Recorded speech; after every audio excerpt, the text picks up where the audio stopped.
Okey, cantik jelas. Okey, Habib, boleh kita mula? nak minta 2 minit boleh Habib? Boleh, silakan. Sebab saya cakap di grup pukul 4.30 Habib.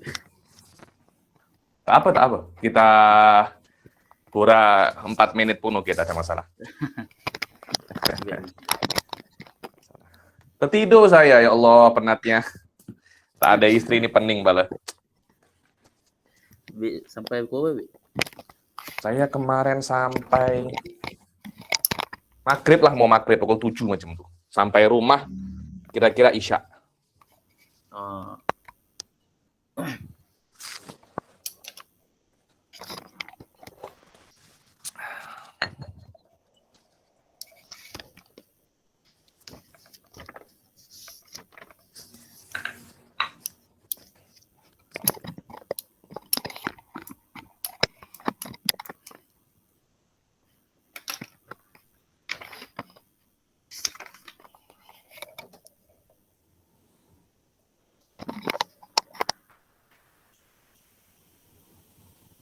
kalau kita tunggu lagi 2 minit, so kita Okey, mulakan. boleh, tiada masalah. 5 minit pun okey. Anda sudah tunggu saya 30 menit, saya kena tunggulah sikit. Tertidur, ya Allah, penatnya. Macam pagi tadi tidur lagi, urus-urus kerja sikit, tidur lagi. Jalan jauh Habib semalam. Tu penat kot. Macam mana? Penat tak hilang. Habib jalan jauh semalam, mungkin tak penat, tak hilang penat lagi. Itu dia, tak ada masalah.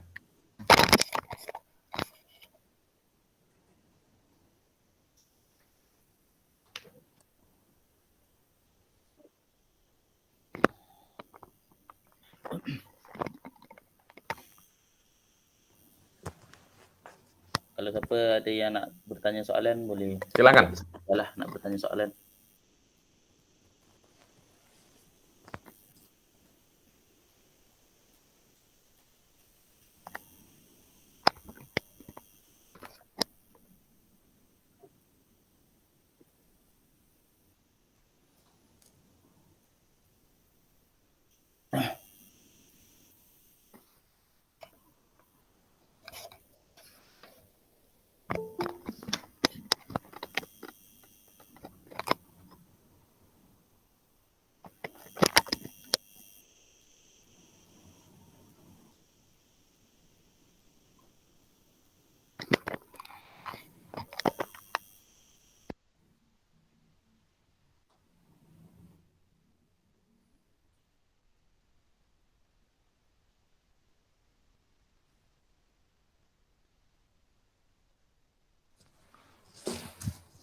Baik-baik, boleh mula kot.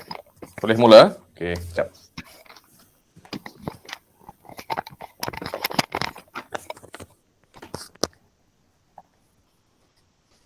Sekejap.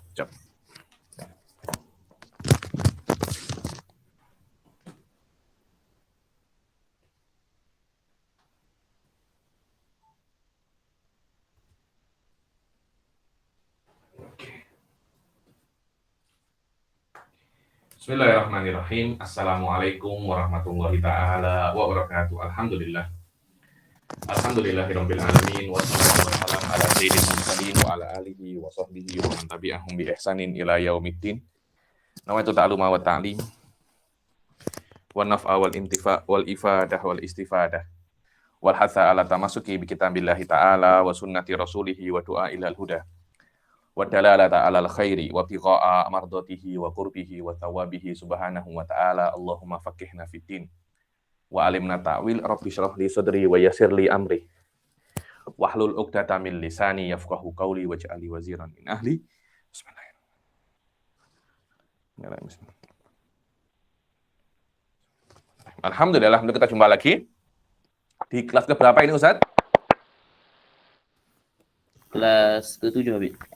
Kelas ke-7 ya, kelas ke-7 daripada kitab dan daurah Qawaid Asasiyah fi Ushul Fiqih. Ini saya minta maaf atas keterlambatan dan 2 minggu cuti karena ada urusan keluarga, family matter yang kena saya selesaikan.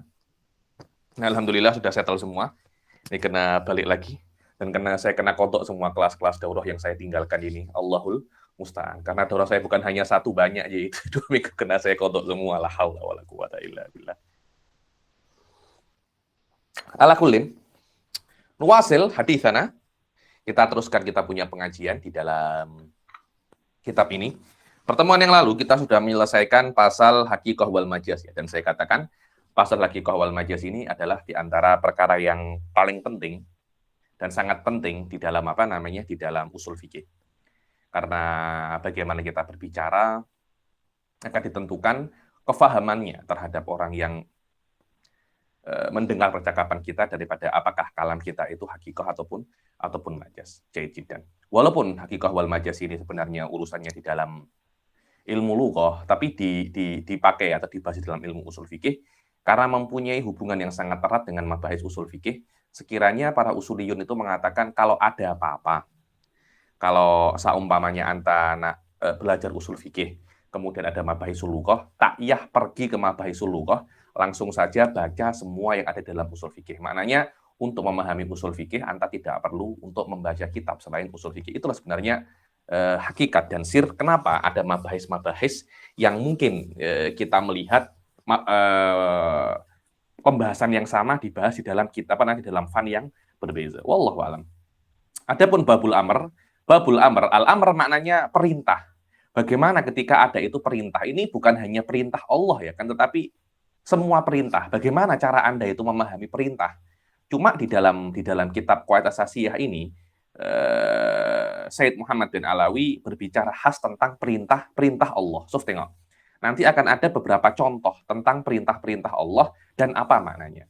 At-ta'rif definisi al-amr huwa istid'aul fi'il bil qaul mimman huwa dunahu ala sabilil wujub. Yang namanya amr atau perintah adalah istid'a. Istad'a yastad'i maknanya yatlub, tolab, meminta perbuatan ya. Mesti meminta perbuatan, bukan meminta perasaan, karena setiap perintah Allah itu memerintahkan kita untuk berbuat. Sawaun perbuatan badan, mulut, atau hati. Tidak ada perbedaan. Yang penting sesuatu yang bisa kita buat. Berbeda dengan kalau Allah itu meminta sesuatu yang bukan perbuatan. Macam Allah meminta perasaan. Contohnya cinta, benci, dan perkara-perkara yang lain. Ketika Allah meminta kita untuk berbuat perasaan, maka ketahuilah hakikatnya itu bukan perasaan itu. Karena tidak ada perintah Allah, perasaan tidak ada. Perintah Allah itu pasti perbuatan. Kalau seumpamanya Allah memerintahkan kita dalam bab perasaan, contohnya kita disuruh untuk mencintai Rasul, untuk membenci setan, untuk membenci kemaksiatan, untuk sayang kepada istri atau manusia atau sesama muslim. Ketahuilah itu bukan perasaannya, tapi muqaddimat untuk sampai ke dalam perasaan. Yang mana perasaan muqaddimatnya itu adalah perbuatan. Maknanya buatlah perbuatan, yang mana perbuatan itu menjadi muqaddimah agar Anda sampai ke dalam cinta kepada Rasul. Perbuatan yang mana itu adalah muqaddimat agar Anda bisa membenci setan. Muqaddimat yang sampai yang muqaddimat itu adalah perbuatan yang mana dalam muqaddimat itu Anda bisa untuk menyayangi istri Anda. Itulah hakikat perintah-perintah Allah ketika perintah itu berkaitan tentang perkara-perkara yang mustahil atau perkara-perkara yang tidak ada kena-mengena dengan perbuatan. Karena yang namanya perintah Allah itu mesti perbuatan. Bukan Allah tidak memerintahkan perkara yang bukan perbuatan. Wallahu a'lam. Bil qauli, perintahnya mesti dengan qaul, dengan dengan perkataan. Ketika orang itu memerintah, ada perkataannya. Idhab, pergi, makan, minum. Mimman huwa dunahu, dari apa? Dari kepada orang yang levelnya di bawahnya. Jadi maknanya tidak dikatakan memerintah, kecuali Anda mengatakan sesuatu kepada orang yang levelnya di bawah Anda. Itu namanya apa? Perintah mimman huwa dunahu. Yakni al-fi'il mimman huwa dunahu, yakni Anda meminta seseorang yang di bawah Anda untuk melakukan sebuah perbuatan yang mana cara Anda meminta dengan perkataan. Wallahu a'lam. Ala sabilil wujub. Harus memerintah itu sabilil wujub, mesti dengan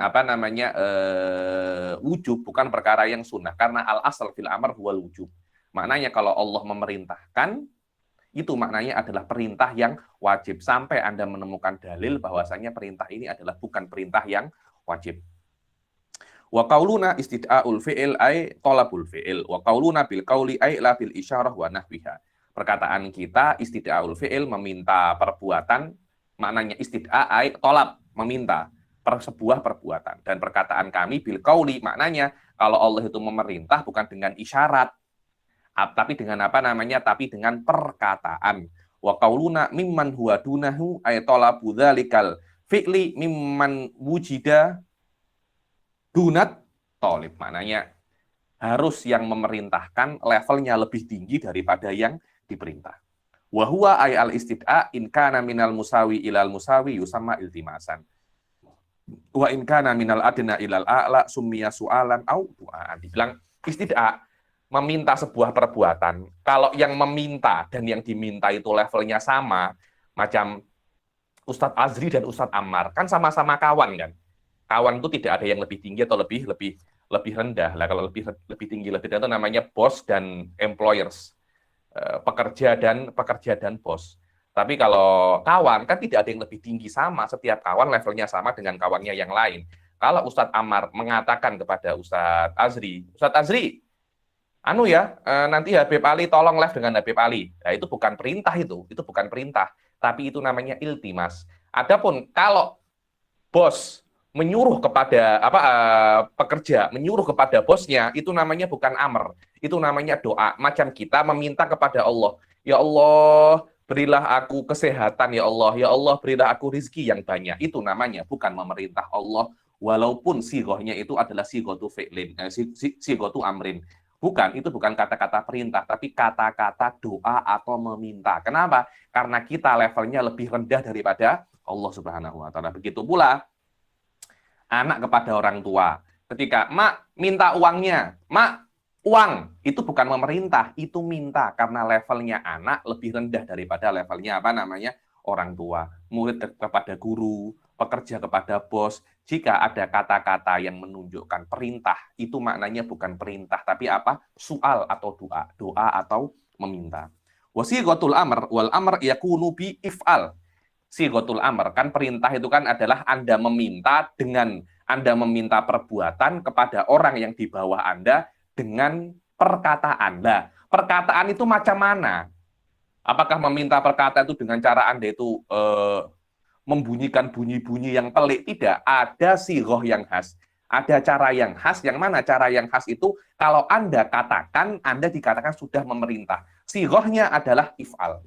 Yang mana if'al itu adalah sighatu fi'lil amr.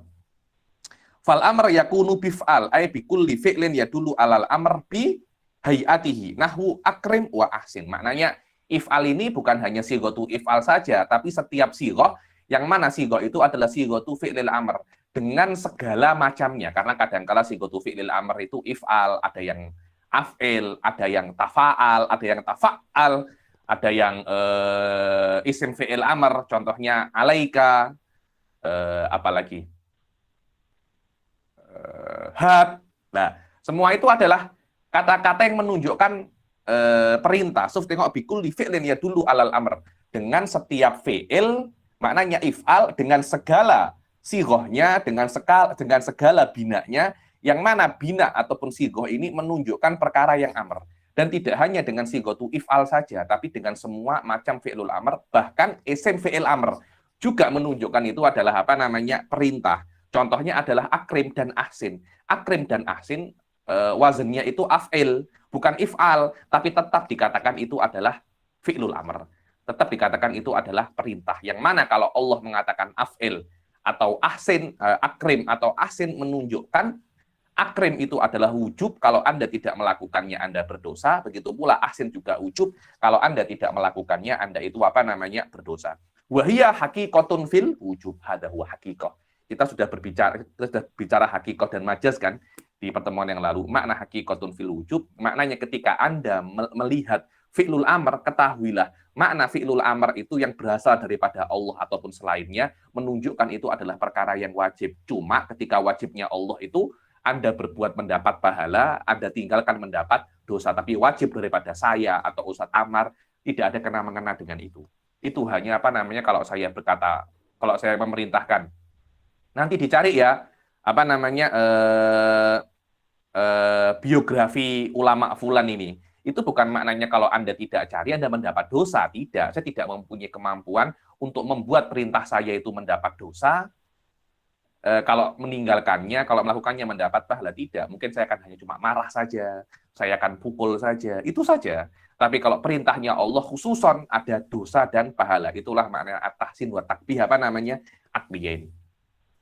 Wahia hakikatun apa namanya? Hakikatun fil wujud. Kalau ada orang melakukan melafatkan sebuah sigotul amr, maka ketahuilah itu adalah hakikat di dalam wajib. Maknanya Anda mesti, kalau Anda tidak melakukannya, Anda akan berdosa dan Anda akan mendapat marah. Dan kalau Anda melakukannya, Anda akan mendapat pahala atau Anda akan mendapat fee, akan mendapat imbalan. Ini adalah hakikat daripada amar. Tidak perlu Anda mencari dalil eksternal untuk sampai ke sini. Perintah itu sendiri menunjukkan ke sana. Kalau Anda melihat sebuah perintah, kemudian Anda memaknai itu adalah sunnah, itu sebuah kesalahan. Kenapa? Karena hakikat daripada perintah adalah wajib. Maknanya ketika Anda melihat sebuah perintah, langsung otak Anda langsung kepada perkara yang wajib. Dan dalilnya ada. Bila-bila akan saya jelaskan, bukan di sini. Di kitab yang lebih tinggi disebutkan dan dijelaskan kenapa kok kalau perintah itu menunjukkan perkara yang wajib. Akan tetapi, hadzal wujub la yatahaqqaq illa idzan tafatil qarinah as-sarifah lahu an maudu'ihi. Akan tetapi, kewajiban ini tidak akan terrealisasi kecuali semua korinah-korinah, semua tanda-tanda yang bisa untuk membelokkan perintah ini ke dalam kewajiban daripada kewajiban hilang.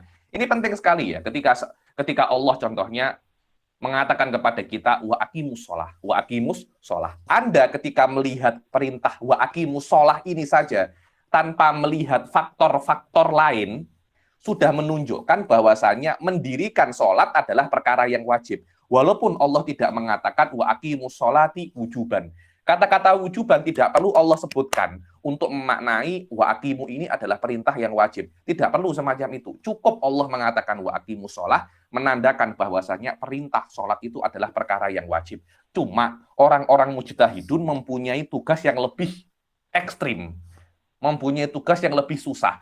Dia ketika melihat wa aqimus sholah, kemudian dia mengatakan, oh ini adalah perkara yang wajib. Dia mesti melihat dalil-dalil yang lain daripada kitab wa sunnah untuk mencari apakah ada dalil-dalil yang membelokkan kata-kata aqimu daripada wajib ke sunnah. Setelah dia mencari ke semua kitab sunnah dan ke semua Al-Quran dan dia tidak menemukan satupun dalil yang membelokkan, maka dikatakan aqimu adalah wujub. Itulah makna adamu wujudil qarinah. Tidak mendapatkan dalil untuk membelokkan makna wajib ke makna selain wajib. Ini adalah tugas mujtahid. Beza dengan kita. Kita wa aqimus shalah al-amr idzan tafatil qarinah ya dulu alal wujub, karena tidak ada dalil yang membelokkan perintah ini, maka perintah ini adalah perintah yang wajib. Loh iya, Anda tidak mendapatkannya karena Anda tidak mencari. Berbeda dengan mujtahidun. Mujtahidun tidak mendapatkannya setelah mereka mencari di semua kitab. Itu adalah tugasnya mujtahid. Memang semacam itu. Kita tolib-tolib kemarin sore, tolib-tolib yang kalau orang cakapnya tolib-tolib bau kencur, masih tolib-tolib baby semacam ini, tidak mempunyai kemampuan untuk cari ke semua kitab, tidak mempunyai. Karena itu kita tidak tahu an jahlin. Mujtahidun tidak tahu ada qarinah sorifah an ilmin. Beza. Karena itu kita ini jahil, mereka mujtahid. Beza. Ketika Imam Syafi'i mengatakan wa aqimus sholata lil wujub. Hati-hati itu. Kata-kata wa aqimus sholata lil wujub ketika berasal daripada Imam Syafi'i, maknanya beliau sudah cari ke semua hadis, beliau sudah cari ke semua ayat, dan beliau tak jumpa kata-kata hadis-hadis yang membelokkan aqimu daripada wujub ke sunnah atau ke mubah. Ketika kita mengatakan wa aqimus sholata, oh ini adalah perintah lil wujub, kita tidak cari ke hadis manapun.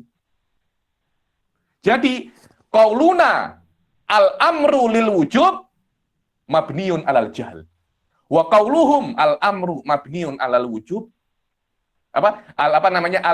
Al-amru yadullu alal wujub mabniun alal ilm. Beza. Karena itu saya tuh tengok-tengok Wahabi itu ada nahnu rijal, hum rijal wa nahnu rijal. Beza. Mereka itu rijal karena mereka itu punya ilm. Kalian semua rijal karena kalian punya dakar. Beza antara dakar dan rijal. Beza. Antum dzukur wa haula'i rijal. Beza. Rijal itu perkara-perkara sesuatu yang mulia, sebutkan oleh Allah, rijalun la tulhihim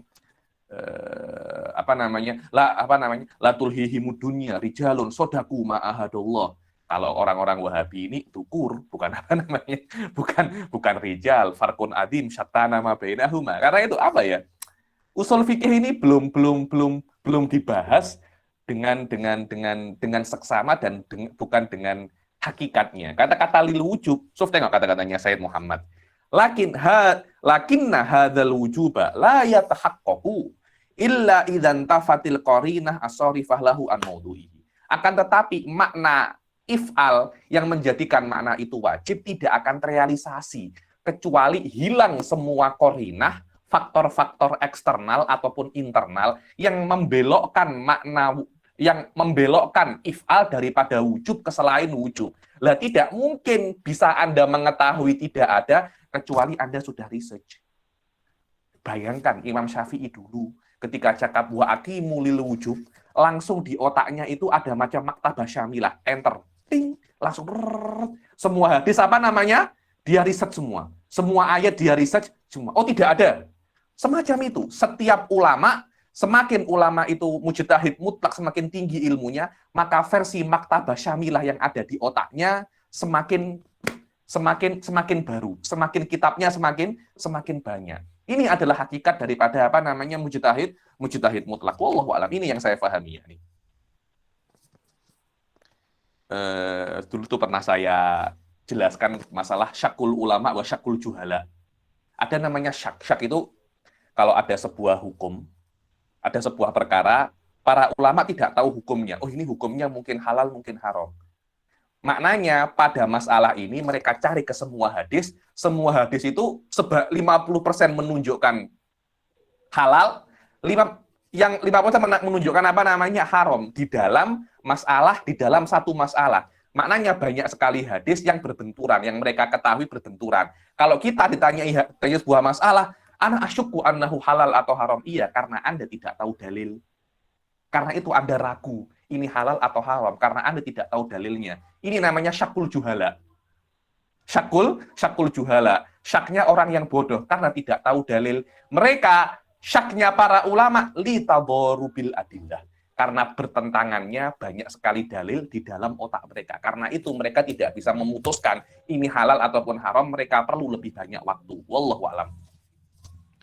Fasighatuf al indal itlaq wa tajarrud anil qarinah as-sarifah tuhmalu alal wujub kama arafta nahwu qaulihi ta'ala aqimus shalah. Dibilang maka sighah if'al itu ketika itlaq dan tajarrud, maknanya tidak ada qarinah yang sarifah akan dibawa kepada perkara yang wajib, di dalam makna yang wajib.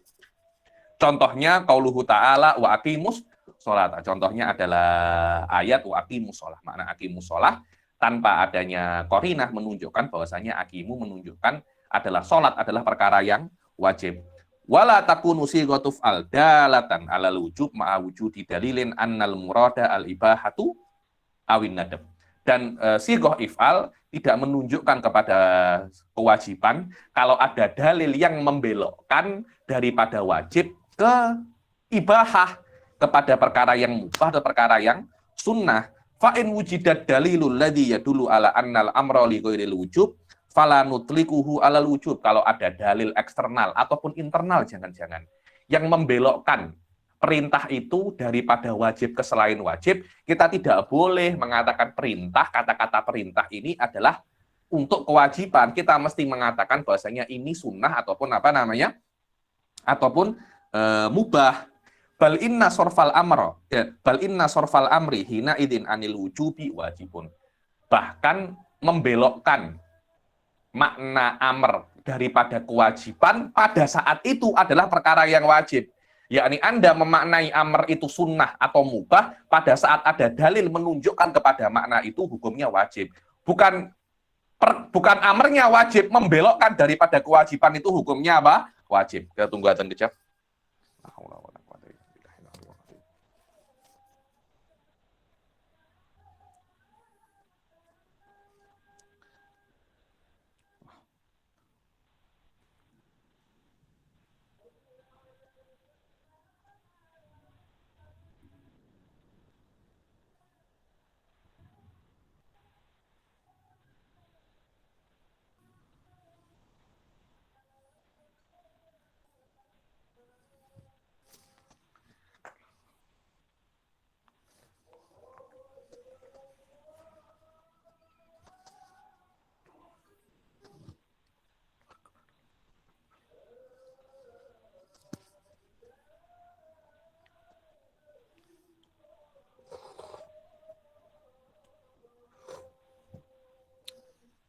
La ilaha illallah Muhammadar Rasulullah sallallahu alaihi wasallam.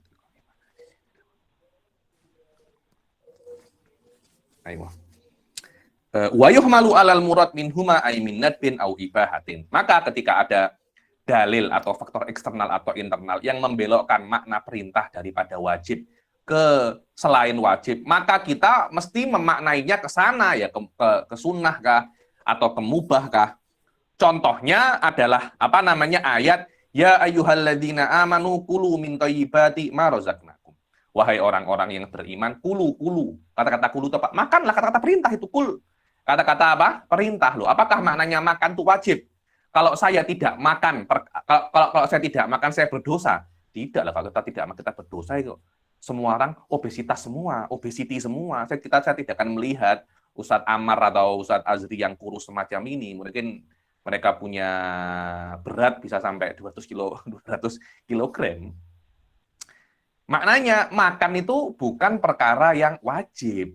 Makan adalah perkara yang mubah. Kalau Anda makan, Anda tidak mendapat pahala. Kalau Anda tidak makan pun tidak mendapat dosa loh. Maknanya tapi kalau kita kan makan berniat baik mendapat pahala, Habib loh. Iya, berniatnya mendapat pahala, bukan makannya. Coba kalau Anda tidak berniat, dapat pahala apa tidak? Tidak, kan maknanya kan pahalanya kan di dalam niatnya kan, bukan di dalam makannya. Nah, terus apa ya Habib? Qorinah yang menjadikan kulu itu bukan maknanya wajib, ijma. Saya hati bahwasanya qorinahnya itu ada konsensus kesepakatan para ulama bahwasanya makan itu bukan perkara yang wajib. Dan cukup ijma itu lebih kuat daripada kitab ataupun sunnah. Kenapa? Saya tidak di dalam pembahasan ijma. Wa mithalun nadbi qauluhu ta'ala fakatibuhum in alimtum fihim khaira. Dibilang, maka kalau Anda punya hamba sahaya, maka silahkan diakatkan kitabah.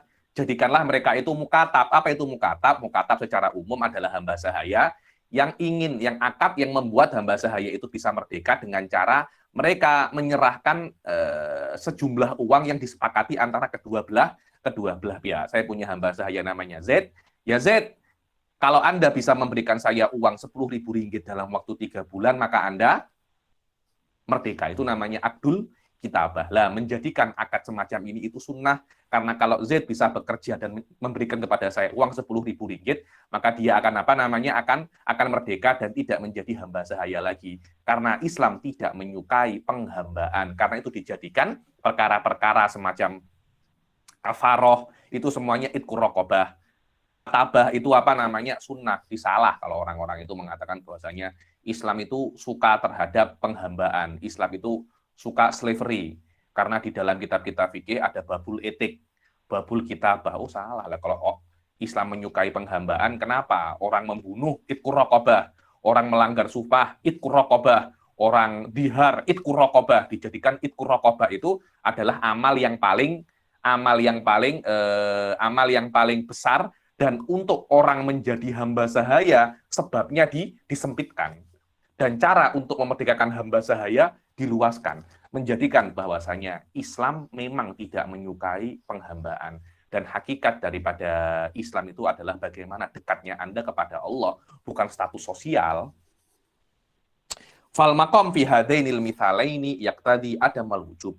Maka makom derajat perintah di dalam dua misal ini menunjukkan selain kewajiban, karena makan daripada perkara-perkara yang halal itu mubah, bukan wajib.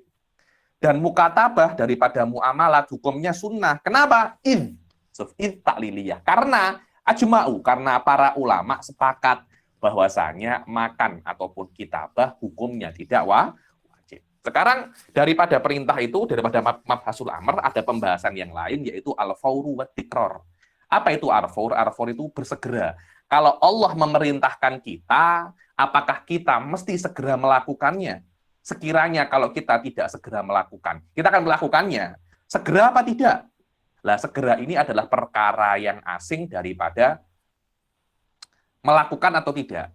Kadangkala kita melakukannya itu tahun depan, kadangkala langsung, kadangkala esok. Maknanya saya setuju kalau Allah cakap pasti saya lakukan. Masalahnya apakah mesti langsung saya lakukan atau tidak? Itu namanya al-fawr.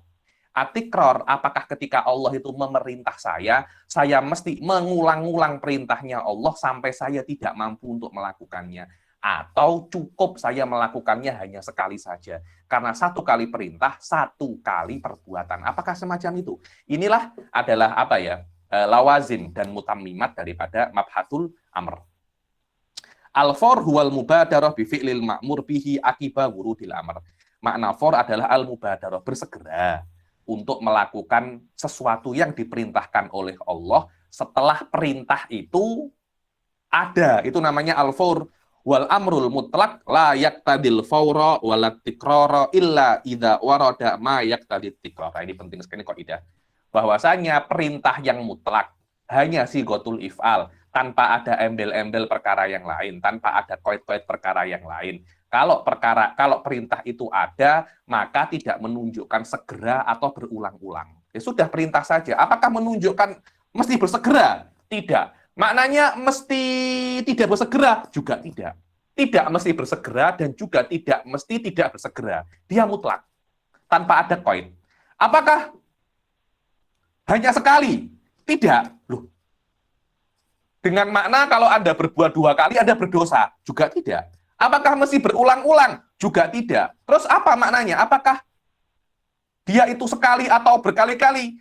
Perintah tidak menunjukkan sekali atau berkali-kali. Kita tengok daripada korinah-korinah eksternal, daripada dalil-dalil yang luar untuk memaknai setiap perintah itu maknanya apa. So, maknanya mujtahid itu ketika mengatakan bahwasanya sholat witir itu disunahkan setiap malam, itu bukan perkara yang mudah tahu.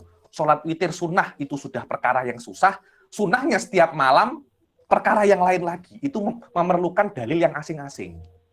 Karena perkara witir itu sunnah, itu pasti ada sebuah perintah, dan mereka mesti mencari perintah yang membelokkan kepada sunnah, kemudian sunnahnya itu setiap malam, maknanya berulang-ulang, mereka perlu mencari dalil lain untuk mengatakan bahwasanya kesunahan witir itu akan terulang setiap malam. Karena ada beberapa sunnah yang tidak setiap malam, tapi mungkin setiap tahun. Ada yang sunnahnya itu seumur hidup sekali.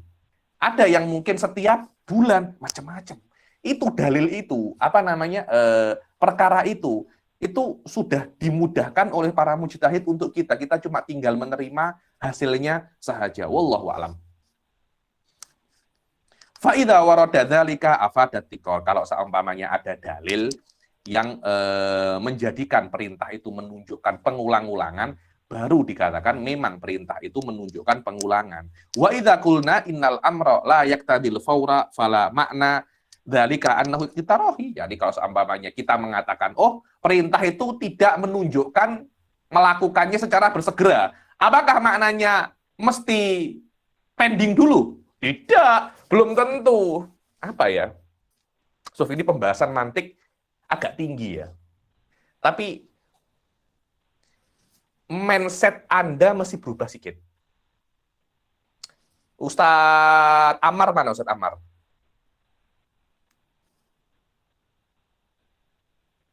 Ustadz Ammar, saya tanya, apa makna tidak wajib?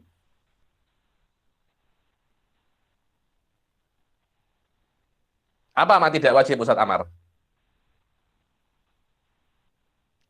Atau Ustaz Azri? Apa ma tidak wajib? Suf. Tidak wajib itu belum mesti sunnah. Makruh juga tidak wajib. Haram juga tidak wajib. Mubah juga tidak mubah juga tidak wajib. Begitu pula Ustadz Ammar jangan duduk. Loh, apa jangan duduk itu? Anda bisa tidur, bisa jongkok, bisa berdiri. Bukan maknanya tidak duduk itu berdiri. Tidak mesti. Jadi itu namanya al-imkan al-am. Jadi ketika ulama mengatakan perintah tidak menunjukkan bersegera, bukan maknanya itu mesti pending, mesti tidak bersegera, belum tentu maknanya itu. Hukum saya hanya menafikan ini tidak mesti bersegera. Terus hukumnya apa? Ya kejap lagi. Tapi bukan maknanya tidak bersegera itu bisa dipending atau mesti dipending, belum tentu. Belum tentu semacam itu. Karena itu Syed Muhammad mengatakan bahwasanya bukan maknanya dia itu tidak bersegera, tidak mesti bersegera melakukannya, bukan maknanya mesti dipending, tidak boleh bersegera. Maknanya kalau ada perintah Allah, Anda langsung melakukannya, Anda berdosa. Tidak semacam itu maknanya. Loh, Habib, tapi kan tidak bersegera. Loh, iya. Makna tidak bersegera bukan wajib pending. Bukan wajib pending dengan makna kalau Anda tidak pending, tidak melakukannya nanti-nanti, Anda berdosa. Tidak semacam itu memaknainya. Paham ya? So, falaisa makna dzalika annahu yaqtadi tarahi balil maksud annal amra la yaqtadil fawra walat tarahiya wa innama yashmulu kullan minhuma. Dibilang akan tetapi maksud bahwasanya perintah itu tidak menunjukkan bersegera, maknanya dia tidak menunjukkan bersegera atau tidak menunjukkan mesti dipending, akan tetapi perintah itu mencakup kedua-duanya. Tidak mesti bersegera dan tidak mesti dipending. Anda melakukan bila-bila itu oke. Kecuali ada dalil eksternal yang menentukan bahwasanya perintah ini mesti segera, perintah ini mesti dipending. Maknanya di dalam perintah itu ada sifat boleh dipending, boleh bersegera. Perintah mutlak tidak condong ke sini wala ke sini. Yang menjadikan perintah itu condong ke sini adalah dalil eksternal. Condong ke sini juga dalil eksternal.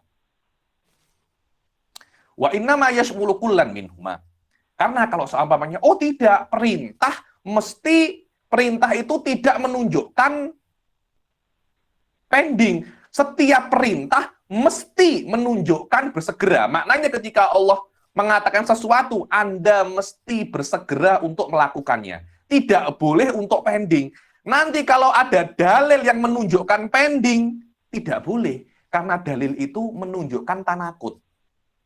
Apakah semacam itu? Tidak.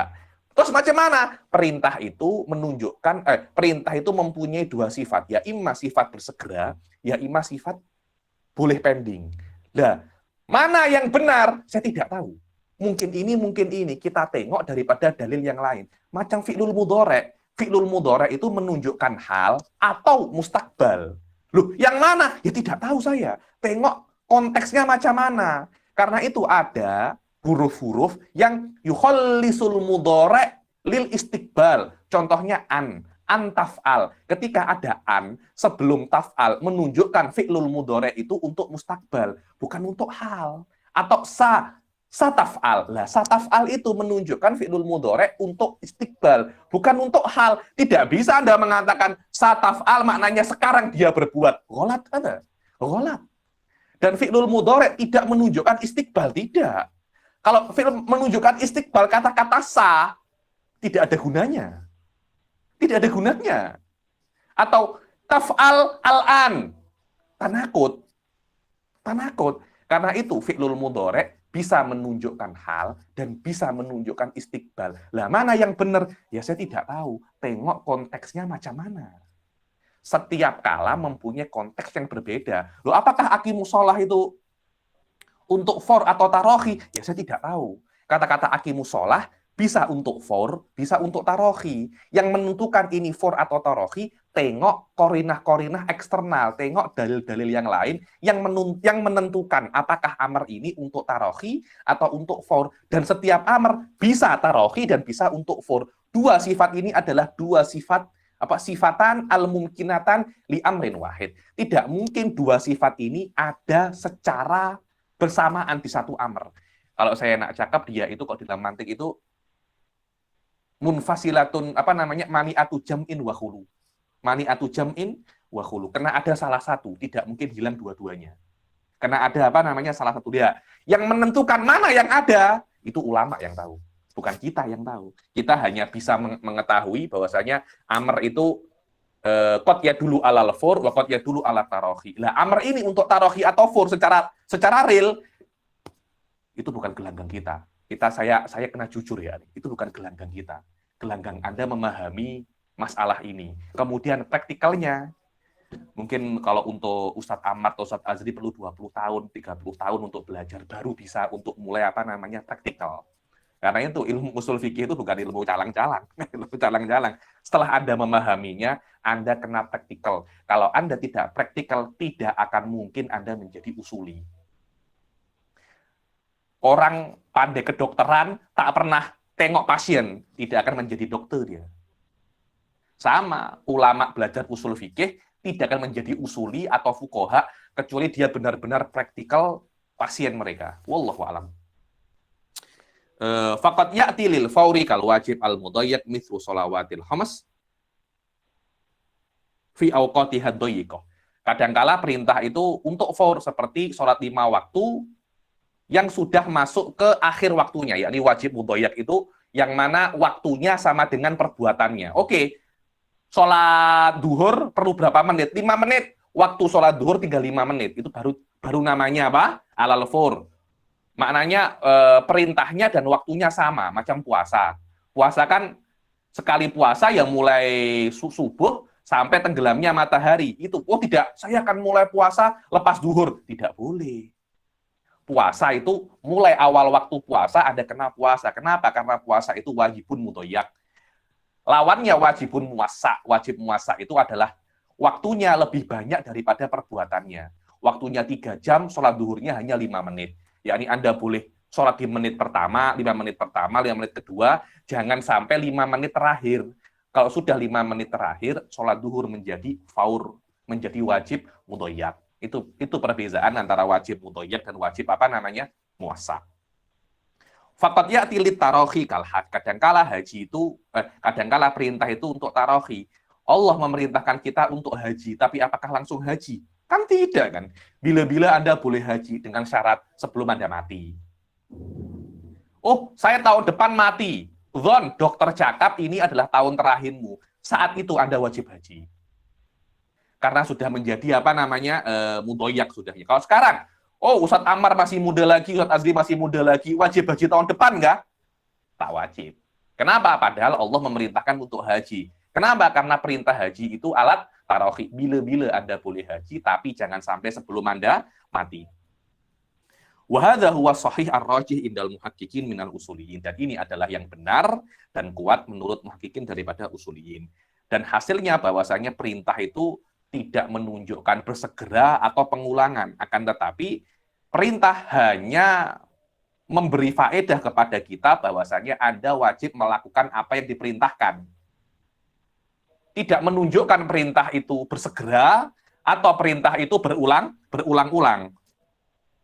Bal innama yufidu talaba fi'lil ma'mur bihi min ghairi bal innama yufidu talaba fi'lil ma'mur bihi min ghairi isy'arin bil marrati wal marrat.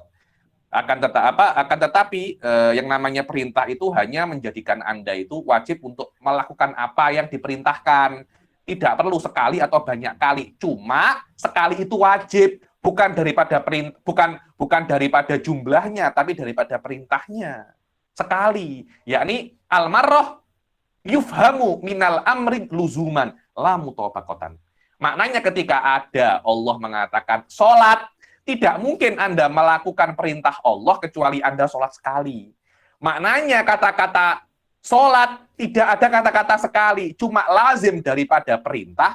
Anda kan wajib untuk melakukan perintah. Lah, melakukan perintah itu mesti minimal 1 kali. Bukan karena perintah menunjukkan 1 kali, bukan. Kalau dalam mantiknya itu perintah menunjukkan sekali, luzuman, bukan mutobakotan. Lazimnya amr sekali, bukan makna amr menunjukkan sekali, bukan. Lakinnal marrah al-wahidah la budda minha fil imtithal.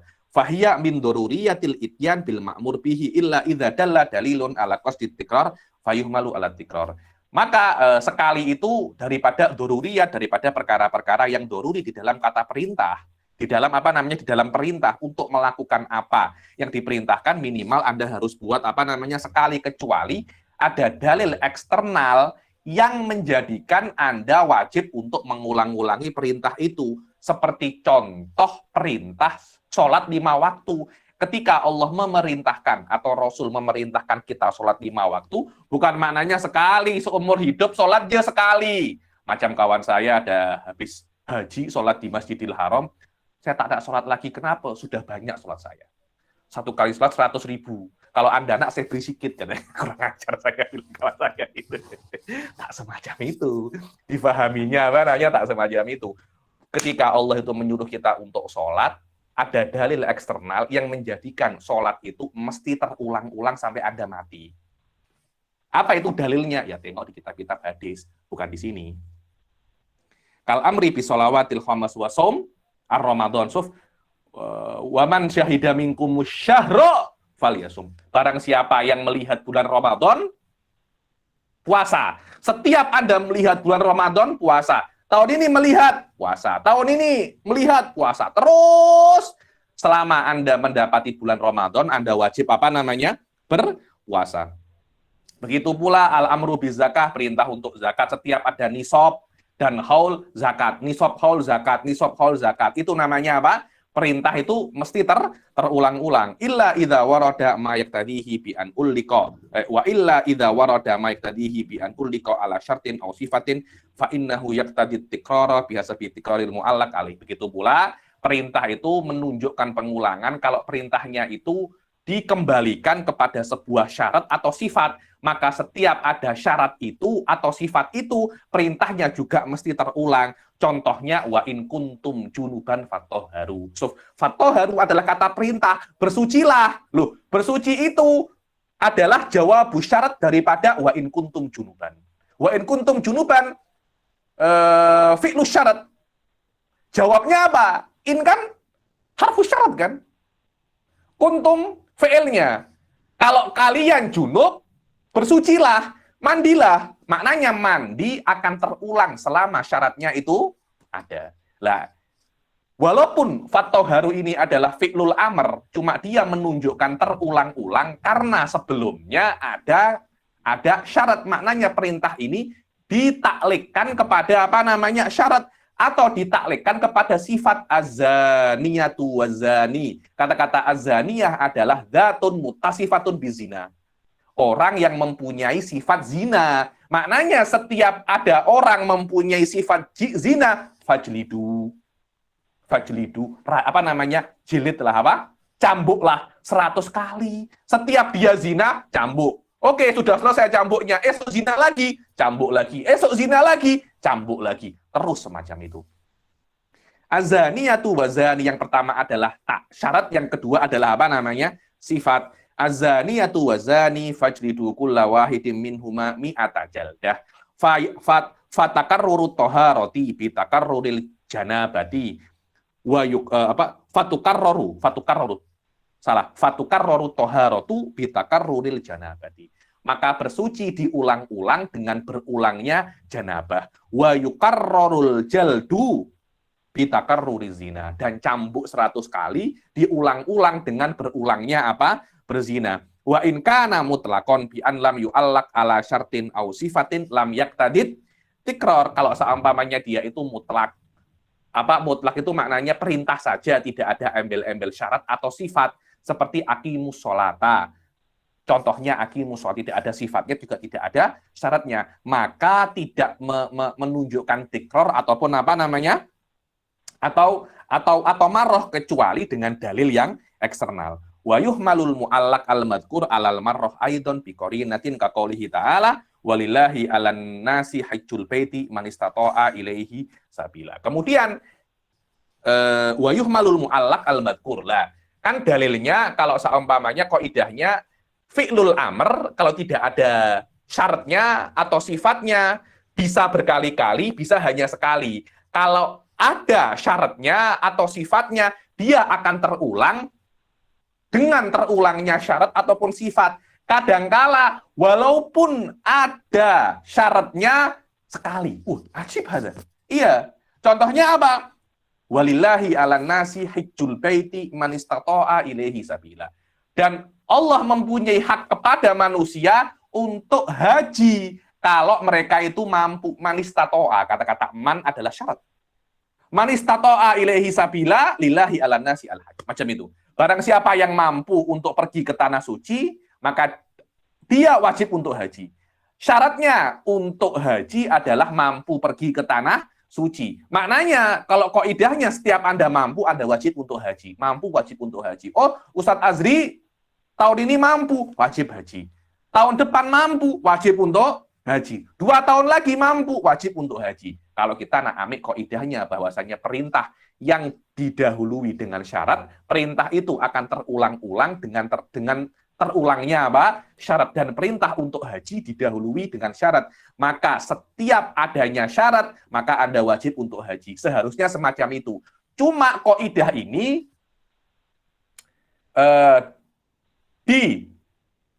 dikecualikan kalau ada dalil eksternal yang menunjukkan bahwasanya perintah walaupun ada syaratnya tetap menunjukkan sekali, kalau ada dalil eksternal yang menunjukkan itu adalah apa namanya sekali. So tengok, famadlulul ayati syarifah ala hadzal qauli wujubu tikraril haji bi takarruril istita'ah. Makna daripada ayat ini bahwasanya haji akan terulang-ulang dengan terulang-ulangnya kemampuan. Akan tetapi ada dalil atau qarinah, faktor eksternal yang menunjukkan bahwasanya ayat ini walaupun dohirnya berulang-ulang, tapi maknanya hanya sekali. Apa itu? Hadis Ibn Abbas radhiyallahu taala anhuma, qala khatabana Rasulullah sallallahu alaihi wasallam faqala, ya ayyuhan nas kutiba alaikumul hajju qala faqamal al-aqra ibnu habisin faqala afi kulli amin ya Rasulullah. Ibn Abbas meriwayatkan bahwasanya Rasulullah mengkhotbahi kita, berceramah di depan kita di sebuah kesempatan, mungkin di Hajjatul Wada, kena cek di dalam kitab-kitab sunnah. Wahai manusia, Allah mewajibkan kepada kalian itu untuk berhaji. Ada orang namanya Aqra bin Habis, ya Rasulullah, haji wajib tiap tahun nggak? Kenapa engkau tanya tiap tahun? Kenapa engkau tanya? Rasulullah marah. Afi kulli amin ya Rasulullah. Faqala law qultuha la wajabat. Coba aku cakap iya, wajib setiap tahun haji. Alamak, saya tengok kawan saya dari Malaysia itu umur 20 tahun daftar haji. Dapat haji bila? Saya tunggu 100 tahun, Habib. Alamak, saya tunggu 100 tahun. Macam mana? Kata Rasulullah mengatakan laukul tuhala wajabat. Kalau aku cakap haji setiap tahun, wajib haji setiap tahun. Aku tak nak untuk memberatkan manusia. Walau wajabat lam ta'malu biha aw lam tastati'u an ta'malu biha. Kalau wajib setiap tahun, kamu tidak akan bisa untuk mengamalkannya, tidak akan mau untuk mengamalkannya, maupun tidak akan mampu. Loh, siapa yang tak nak haji setiap tahun? Kalau Anda, Ustadz Azri, nak haji setiap tahun, nak kah? Nak. Tapi bisa? Tak bisa. 1 kali haji. Aduh, sana haji setiap tahun. Haji furoda itu. Yang furoda itu. Berapa puluh ribu ringgit. Kita gaji berapa ringgit? Mungkin hanya orang-orang kaya aja, crazy rich yang boleh haji setiap tahun. Kita boleh haji seumur hidup sekali. Alhamdulillah kita. Walau wajabat lam ta'malu biha aw lam tastati'u an ta'malu biha. So, al-hajju marratan Faman zada fahuwa tatawwu. Haji itu sekali aja. Yang lebih daripada sekali itu sunnah. Lah, dalil ini menjadikan ayat manistato'a ilaihi sabila yang mestinya setiap mampu wajib haji dibelokkan kepada sekali. Yang mestinya berulang-ulang dibelokkan menjadi apa namanya? Sekali. Rawahu Ahmad wa Abu Dawud wa Nasa'i wa asluhu wa asluhu fi sahihi Muslim. Mustalzamatul amr wa min mustalzamatil amr annal amra bil fi'li amrun bihi wa bima la yatimu dzalikal fi'l illa bi. Yakni ini namanya muqaddimatul amr, yakni kalau Allah memerintahkan sesuatu, ya perintah itu wajib dilakukan dan perkara-perkara muqaddimahnya juga wajib Anda lakukan. Biasa itu. Oh, Anda mesti emak Anda menyuruh Anda untuk pandai. Loh, pandai itu bukan pandainya saja, tapi muqaddimah untuk menjadi pandai. Biasa. Kalau Anda tengok bos-bos yang teruk-teruk, make it done. Waduh, gimana itu? Pokoknya buat sampai selesai. Yang penting perkara ini selesai, muqaddimahnya Anda kena cari sendiri. Begitu pula kalau Allah menyuruh kita untuk sholat, bukan hanya sholatnya, tapi muqaddimahnya juga. Bab ini namanya muqaddimatul amr. Al-amru bisyai'i amrun bihi wa bima lam yatimmul wajib illa bihi. Dibilang perintah untuk sesuatu adalah perintah kepada sesuatu itu dan juga semua muqaddimahnya. Ketika Allah itu menyuruh kita untuk sholat, tidak perlu Allah mengatakan sholatlah, wudhulah, tutup aurat, tidak perlu. Itu adalah perintah untuk sholat dan secara otomatis perintah untuk segala syarat dan rukun sholat. Karena tanpa adanya syaratnya dan rukunnya, maka sholat tidak akan bisa Anda tunaikan. Contohnya adalah perintah untuk sholat. Sesungguhnya perintah untuk sholat saja hakikatnya adalah perintah untuk berwudu juga. Karena berwudu adalah syartun syar'i, bukan syartun urfi atau syartun adi, bukan. Syartun syar'i maknanya Allah menjadikan wudu sebagai syarat untuk sholat. Padahal Allah boleh-boleh saja untuk tidak menjadikan wudu syarat sholat. Cuma Allah menjadikan wudu syarat sholat. Maknanya kalau Allah memerintahkan sholat secara otomatis, walaupun Allah tidak mengatakannya, Allah juga memerintahkan kita untuk wudu. Loh, Allah hanya sholat saja kok, saya sholat saja, tak payah wudu. Bogel pun juga tidak ada masalah. Maknanya Anda tidak pernah membaca qawaid asasiyah fi usulil fikih. Nah, rata-rata saya tengok banyak semacam ini. Kenapa ya adanya al-hadasah, wa mawara al-hadasah, dengan adanya musibah Wahabi, orang-orang awam sudah masuk ke dalam apa namanya, ke dalam kitab wa sunnah. Akhirnya apa ya, SOP untuk memahami kitab wa sunnah mereka tak paham. Anda tahu tak, ada orang itu, jumpa saya Said Foda mengatakan minum apa namanya, minum arak itu boleh. Katanya Allah hanya melarang kita untuk tidak mendekati arak, bukan untuk apa namanya meminum arak. Loh, gimana sih? Bagaimana Anda meminum kalau tidak apa namanya mendekati? Wala taqrabu zina. Yang haram itu bukan zinanya, tapi mendekati zina. Orang bodoh itu yang memahami semacam itu, hanya orang bodoh. Loh, bagaimana Anda nak berzina kalau tidak ada muqaddimahnya dulu? Kan tidak mungkin jumpa perempuan tiba-tiba berzina. Tak ada semacam itu. Ada muqaddimahnya dulu. Sembang-sembang dulu. Cium-cium dulu. Pergi ke mall dulu. Pergi ini. Baru lepas itu terjatuh ke dalam zina. Allah mengatakan, jangankan zinahnya. Muqaddimah ini jangan engkau lakukan. Karena muqaddimah ini akan menjerumuskan Anda ke dalam apa namanya? Zina. Begitu pula kalau Rasul menyunahkan kita untuk menikah, bukan menikahnya yang sunnah, tapi semua prosesnya juga sunnah. Ta'aruf itu sunnah. Anda bekerja untuk mencari mahar juga sunnah. Lah, menikah tanpa mahar macam mana? Anda nak menjimak perempuan atau nak menjimak ayam? Kan beza kan? Ini anaknya orang, bukan anaknya hewan ini. Mencari nafkah juga hukumnya apa? Sunnah ataupun wajib. Ini perempuan, bukan sapi. Anda gembala, Anda beli rumput, selesai. Ini perempuan. Makanya nasi bila-bila kena beli bag Anda, wa na'udzubillah, itu bag itu mahalnya. Mahal sangat. Anda kena pergi ke salon, Anda pernah pergi ke perkara-perkara yang pelik-pelik, itu juga hukumnya sunnah. Kenapa? Karena itu min mustalzamatin nikah. Mesti Anda lakukan. Maknanya perkara apa yang diperintah Allah hukumnya wajib, muqaddimahnya pun juga hukumnya apa? Wajib. La tasihhu apa namanya? Li anna taharata syartun syar'iyyun lis-sholati. La tasihhu sholatu illa biha fa hiya mutawaqqifatun 'alaiha.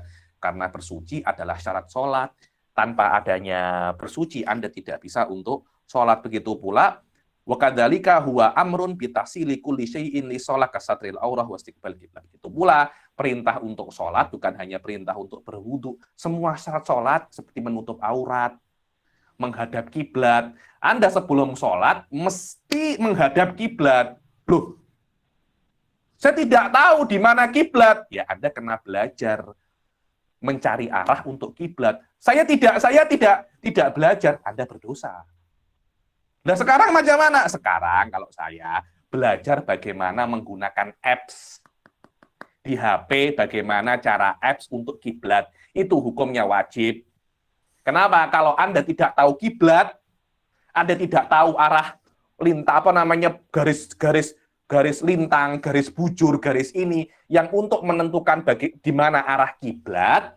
Kalau Anda tidak tahu itu, Anda tidak bisa sholat, dan belajar itu tidak mudah. Anda mudah belajar bagaimana cara menggunakan apps, cara menggunakan Google Play apa itu, saya lupa itu di Android ada, di iOS ada. Anda kena belajar menggunakannya, karena kalau tiba-tiba Anda di tempat yang asing, yang tidak ada Islamnya, Anda nak cari kiblat tidak bisa. Kalau Anda tidak tahu kiblat, sholat Anda tidak sah. Nah, kalau sholat Anda tidak sah, Anda tidak bisa melakukan perintah Allah untuk melakukan sholat. Anda berdosa. Karena itu kan, belajar arah kiblat itu hukumnya fardul ain. Kalau Anda nak musafir di tempat yang tidak ada muslimnya, karena Anda mesti tahu arah kiblat di mana. Kalau Anda nak musafir ke Indonesia, tak ada masalah. Nak musafir ke Brunei, tak ada masalah. Nak musafir ke Malaysia, tak ada masalah. Muslimnya banyak. Nah, kalau nak musafir ke Amerika, macam mana? Nak musafir ke Inggris, macam mana? Nak musafir ke Ukraine, macam mana? Nak cari masjid susah. Nak sholat di mana Anda? Anda mesti tahu arah kiblat di mana. Anda mesti tahu di mana arah kiblat, dan Anda tidak mungkin tahu itu kecuali Anda belajar. Begitu pula satrul aurah. Anda kena menutupi aurat. Itu juga hukumnya wajib. An-natijah wan natijatu ba'da fi'lil ma'mur bihi huwa bara'atud dhimmah. Dibilang hasil daripada melakukan perintah Allah, tanggungan Anda lepas. Dhimmah itu adalah makna yang ada di dalam insan, atau sifat yang ada di dalam insan, yang mana sifat itu bisa untuk ilzam wal iltizam. Ilzam itu memerintah dan diperintah. Itu namanya dhimmah. Maknan mauju apa namanya? Maknan qabilun maknan sabitun fil insan qabilun lil ilzami wal iltizam.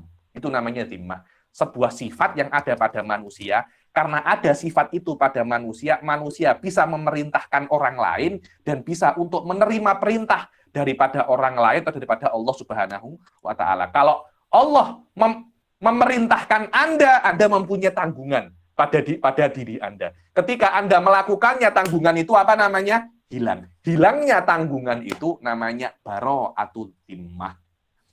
Fa'idha fa'alal ma'mura bihi yakhruju syakhsu al-ma'muru an uhdatil amri wa yattasiful fi'lu bil ijza'i wa yasiru kafiyan fi suqutit talab. Kalau hamba yang diperintahkan untuk sholat contohnya, dan dia melakukan sholat, maka orang yang diperintahkan itu akan keluar daripada perintah. Dan perbuatannya disifati dengan mujzi. Sholatuhu mujziyatun. Apa makna mujziyatun? Maknanya sholatnya akan mengeluarkannya daripada tanggungan. Dia sudah tidak mempunyai tanggungan lagi. Wa yasiru kafiyan fi suqutit talab. Dan perbuatannya itu cukup untuk menjadikan perintahnya apa? Untuk menjadikan tanggungannya itu jatuh daripada tanggungannya itu perintah Allah. Maknanya ketika Anda melakukan sholat itu, Anda sudah tidak mempunyai perintah yang ada pada tanggungan Anda. So, ada sedikit perbedaan antara ijza, ada sedikit perbedaan antara ijza, sukutit tolab, dan sukutil qadha ya. Nanti di level yang akan datang akan saya jelaskan. Yakni ijza itu perkara yang umum, di bawahnya ada sukutul tolab, ada sukutul qadha. Alal mu'tamad, perintah menjadikan Anda keluar daripada melakukan perintah Allah, menjadikan Anda melakukan perintah Allah dengan SOP yang benar, menjadikan Anda keluar daripada tanggungan. Walaupun wajib untuk mengulanginya. Walaupun wajib untuk mengulanginya. Bukan maknanya kalau Anda melakukan perintah Allah dengan SOP yang benar, Anda tidak wajib mengulanginya, itu juga tafsir, tapi pendapat yang kuat tidak semacam itu. Yakni keluar daripada perintah Allah, itu maknanya sukutul tolab, tidak wajib mengulanginya, namanya sukutul qadha. Lah, dua makna ini masuk di dalam satu kalimat lebih umum namanya ijza. Maknanya sholatuka mujziyatun. Apa maknanya sholatmu itu mujziyah? Sholatmu itu mujziyah, maknanya ketika Anda sholat, Anda sudah keluar daripada perintah Allah. Walaupun di dalam beberapa case yang lain, Anda wajib untuk mengulanginya. Apa bezanya? Iya, kalau Anda melakukannya, kemudian Anda mengulanginya, ketika Anda mengulanginya, Anda tidak wajib untuk berdoa. Anda tidak mendapatkan dosa. Berbeza dengan orang lain yang tidak melakukannya, kemudian dia mengulanginya, kemudian dia melakukannya. Dia melakukannya di luar waktunya, itu dengan dosa. Tapi Anda melakukan di luar waktunya, Anda tidak berdosa. Contohnya kalau Anda sholat fi hurmatil waqt. Anda sholat hurmatul waqt dengan SOP yang benar, maknanya perintah Allah untuk sholat duhur, contohnya pada waktunya sudah hilang.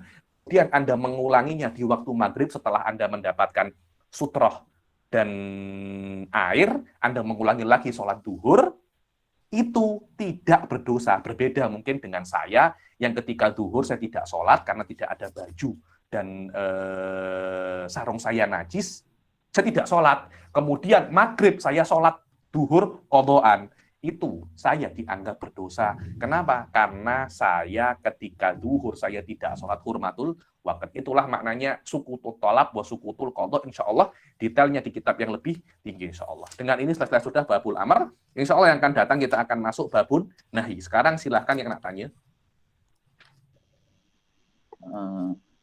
Dari Pak Awik tadi ada masalah teknikal pasal mic. Tak boleh respon. Tak ada? Ada masalah teknikal tadi tak boleh respon. Habis begitu tadi. Tanya tu. Oh, tak ada masalah. Tapi suara saya oke kan? Okey. Oke, silakan. Saya nak tanya, adakah kutiba tu masuk dalam fi'lu yadullu 'alal amr? Iya, tapi itu bukan if'al. Kutiba itu apa ya? Itu dalam kitab yang lebih tinggi. Ya, ada beberapa lafadz walaupun dia itu madhi, tapi maknanya makna if'al. Lafadznya lafadz madhi, tapi maknanya makna if'al. Di antaranya adalah kutiba itu. Ayo, apa lagi? Syukran. Baik, yang lain ada nak tanya soalan? Assalamualaikum, Bib. Waalaikumsalam. Siapa ini? Zaki dari Batam, Bib. Masya Allah. Izin, Bib, kan berkenaan tentang kalimat, kadang sering kita temukan di hadis ini kalimat semisal alaikum bisunnati atau man arada dunya fa alaihi bi ilmi wa man arada al-akhirah fa alaihi bi ilmi. Nah, ini yang dimaksud alaihi ataupun ya pakai menggunakan harfu jar alai ini maksudnya apakah itu sebuah perintah wajib? Betul, itu perintah itu. Itu perintah juga. Itu perintah, tapi wajib atau tidak bisa lagi itu. Itu perlu kita dalil eksternal.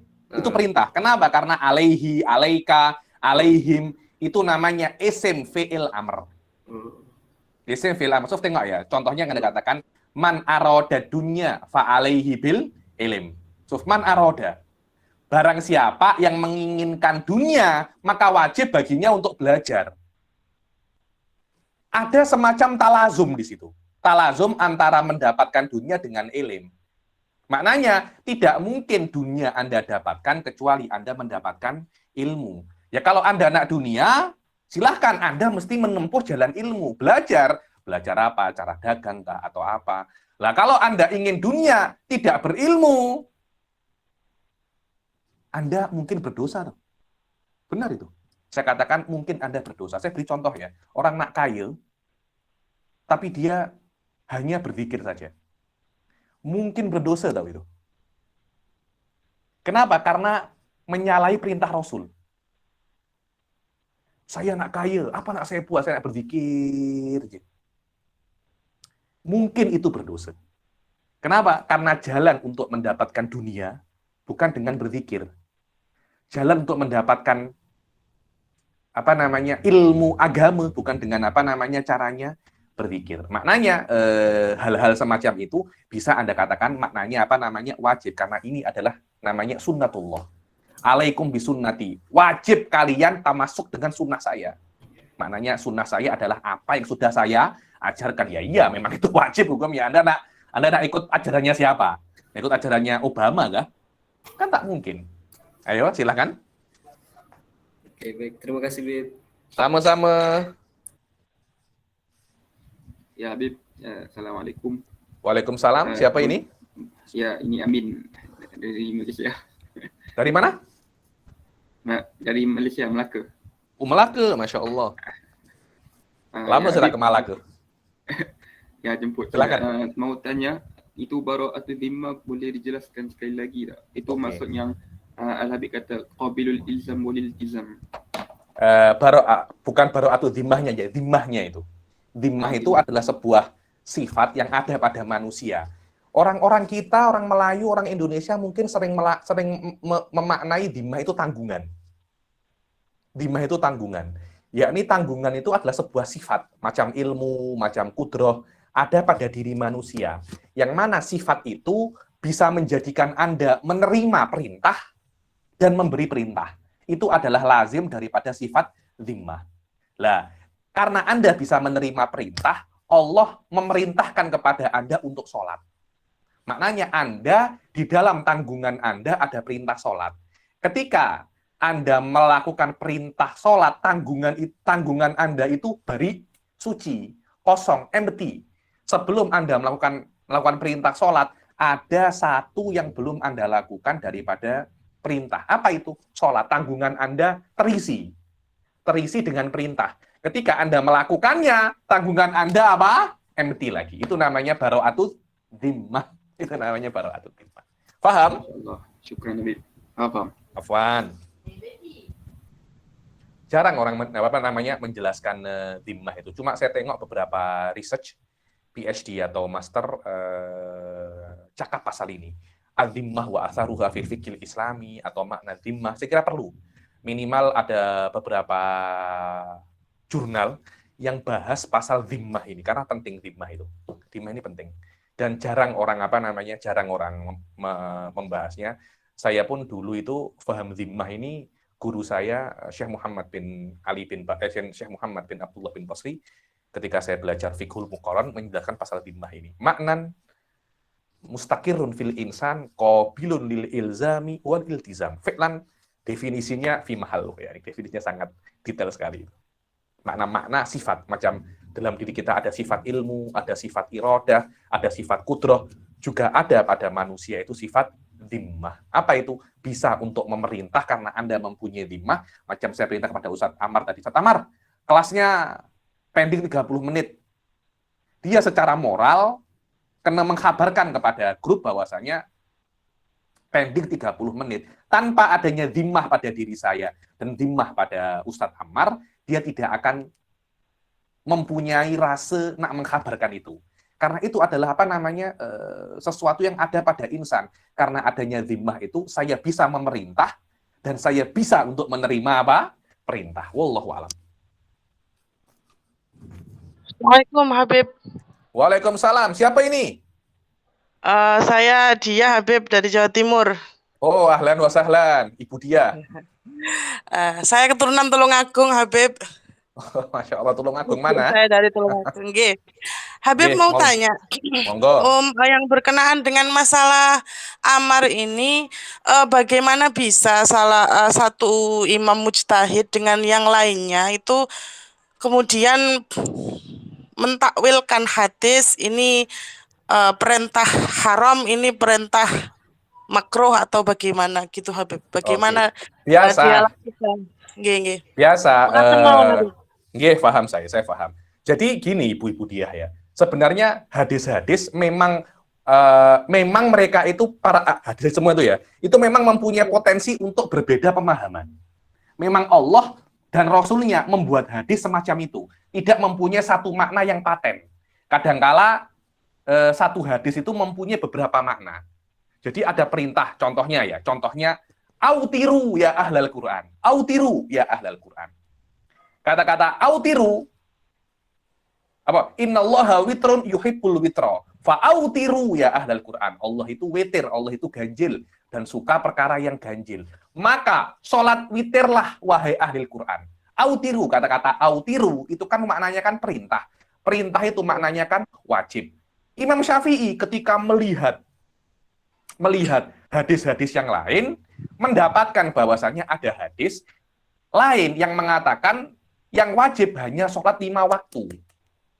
Sholat witir tidak wajib, yang wajib hanya sholat 5 waktu. Kalau sholat 5 waktu ini, yang wajib hanya ini, kan tidak mungkin ada yang wajib yang lain namanya witir. Kan akan bertentangan dengan hadis ini. Akhirnya Imam Syafi'i melihat bahwasanya, sholat witir ini sunnah karena bertentangan dengan hadis yang lebih kuat. Imam Abu Hanifah mengatakan, tidak.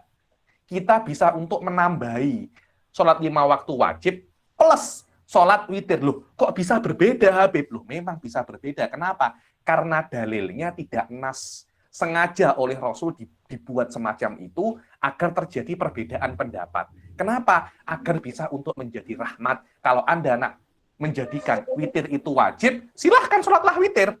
Imam Syafi'i tidak wajib. Anda penat, tak payah ikut mazhabnya Imam Abu Hanifah. Anda nak benar-benar masuk surga cepat, silahkan ikut mazhabnya Imam Abu Hanifah. Kenapa? Karena ada banyak kewajiban yang tidak ada pada mazhab Imam Syafi'i. Yang Anda lakukan itu lebih banyak. Tapi apakah mesti Anda sholat witir? Tidak. Ada perkara-perkara yang menjadikan sholat witir itu sunnah. Loh, kok gitu kenapa ya, Habib?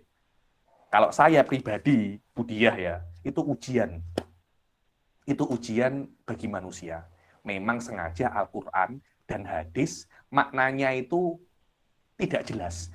Makna tidak jelas mempunyai kemungkinan beberapa makna. Orang yang syadid, orang yang keras akan amik makna yang paling berat. Orang yang lembut akan amik makna yang paling ringan. Orang yang pertengahan akan amik makna pertengahan. Dan tiga-tiganya itu benar. Agar terjadi perdebatan dan banyaknya ilmu. Dan itu juga ujian. Maknanya perbedaan ini akan terus ada sampai hari kiamat. Dan Ibu Diah kena paham bagaimana cara menyikapinya. Kena tahu cara menyikapinya. Kenapa? Karena Allah mengatakan wala yazaluna mukhtalifin. Orang-orang akan terus berbeda pendapat. Karena itu di dalam Al-Qur'an pun dalilnya tidak nas. Di mana nas mempunyai makna bukan nas mempunyai beberapa kemungkinan makna. Hadis pun juga maknanya tidak satu, mempunyai beberapa kemungkinan makna. Kenapa semacam itu? Di antara sebabnya adalah memang untuk menguji kita, agar kita itu bisa belajar menyikapi perbedaan. Sebab itulah ulama-ulama itu berbeda pendapat. Bukan karena mereka itu hawa nafsunya semacam itu, tapi memang karena kitab dan sunnah mempunyai makna yang banyak. Wallahu a'lam. Itu yang saya pahami. Insya Allah kejap lagi akan saya upload, saya punya podcast pasal ikhtilaful ulama wa kaifiyatu ta'amul bihi. Ada tiga jam saya buat podcast pasal yang Ibu Diah tanyakan. Kenapa kok bisa berbeda pendapat itu semacam kenapa? Padahal juga Imam Abu Hanifah pakai kitab wa sunnah.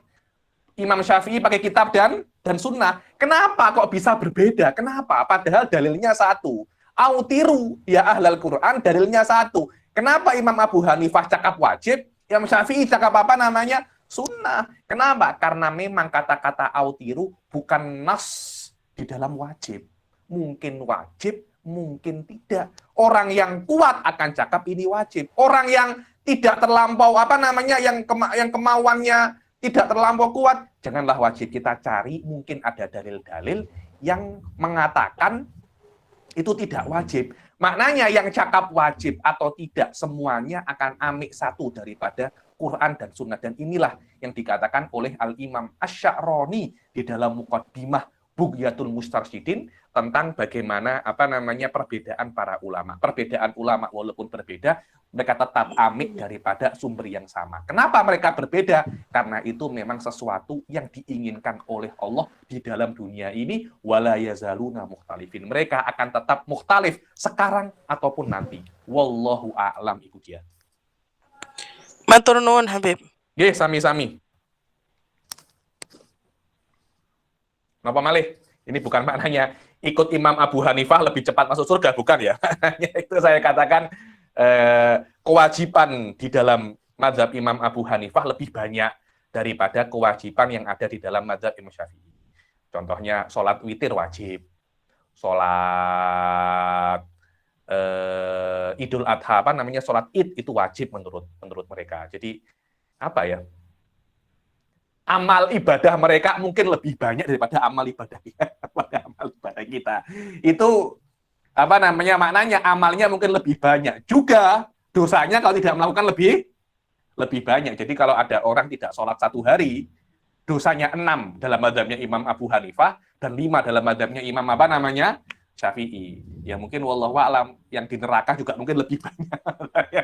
Wallahu a'lam, mungkin wallahu a'lam, saya tidak tahu, perlu apa namanya? Perlu research itu. Saya pun tidak pernah masuk neraka juga. Wallahu a'lam. Bercanda aja ini, bercanda aja. Silakan.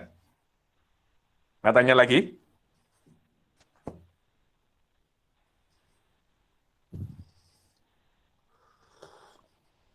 Sudah, Ustaz Amar? Cukup? Ada lagi? Cukup kelihatannya. Jidan, saya mohon maaf atas keterlambatan, saya masih baru datang dari Indonesia kemarin, jadi sedikit-sedikit penat. Insya Allah kita jumpa lagi, saya masih punya hutang 1 kelas cuti, insya Allah nanti saya cari waktu yang tepat untuk menggantinya, insya Allah. Nanti saya kabarkan di kelas atau Ustaz Amar akan kabarkan di kelas. Silakan. Sudah? Oke, ada soalan lagi?